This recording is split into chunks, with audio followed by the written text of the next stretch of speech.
καλό στο σχολείο. Πάντα ήμουνα στο τελευταίο θρανείο.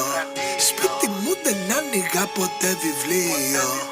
Ήθελα να ζήσω ένα μεγαλείο.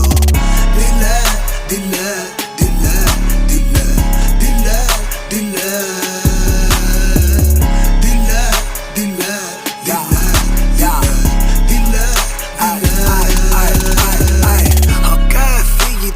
Φώναζε γελίο επειδή ήμουνα στο τελευταίο θρανείο. Δεν ήθελα να πατήσω στο σχολείο, ούτε με νοιάζε να πάρω το πτυχίο.